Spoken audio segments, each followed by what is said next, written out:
తారీఖు అనుకున్నప్పుడు అందరూ ఏమన్నారంటే మీరు వస్తే ఇది మాకు ఈ రిలీఫ్ ఆపరేషన్స్కి ఇబ్బంది అయిపోద్ది, మాకు దయచేసి మీరు ఈ రిలీఫ్ ఆపరేషన్కి అడ్డం అయిపోతారని చెప్పేసి వారి సూచన మేరకు నేను ఆగిపోవాల్సి వచ్చింది.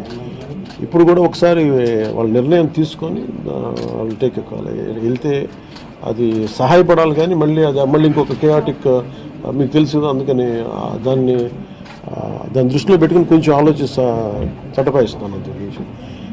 లేదు కొంచెం ఇబ్బంది లేదంటే ముందు మెయిన్ అధికారులు పాపం గత 72 గంటల నుంచి వాళ్ళు నలిగిపోతాను నిద్రాహారాలు లేకుండా. సో వాళ్ళని దృష్టిలో పెట్టుకొని మళ్ళీ నేను వెళ్ళి సహాయపడాలి, కానీ మళ్ళీ అది అదనపు బరువు అయితే మళ్ళీ రెస్క్యూ ఆపరేషన్స్ ఇబ్బంది కలగకూడదని చెప్పి నేను దాన్ని దృష్టిలో పెట్టుకొని నేను స్వయంగా నేను పర్యవేక్షిస్తున్నాను. 4 రోజులుగా పవన్ కళ్యాణ్ ఉప ముఖ్యమంత్రి రాలేదు, ఎక్కడ రాలేదని చెప్పి విపక్షాలు ఆరోపణ చేస్తున్నారు, బాధితులను పట్టించుకోలేదని చెప్పేసి ఆరోపిస్తున్నారు. ఏం చెప్తారు? ఫిజికల్గా మీకు కనిపించడం పద్ధతి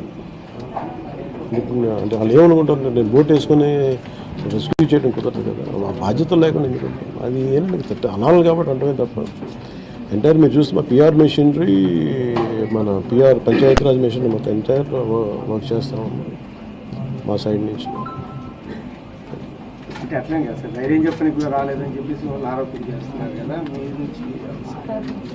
అది నేను అట్లా అనుకోవట్లేదు. అంటే ఏమైపోతుంది, ధైర్యం చెప్పడానికి వెళ్ళి ఒక్కసారి మీద పడ్డారు అనుకోండి, పరిస్థితులు ఎలా ఉంటాయంటే నేను మొన్న పింఛా డ్యామ్ దీనికి వెళ్ళాను, నేను వెళ్ళి సహాయ కార్యక్రమం అంటే నేను ఒక ప్రత్యేకమైన పరిస్థితిలో ఉన్నాను, అది మీరు అర్థం చేసుకోవాలి.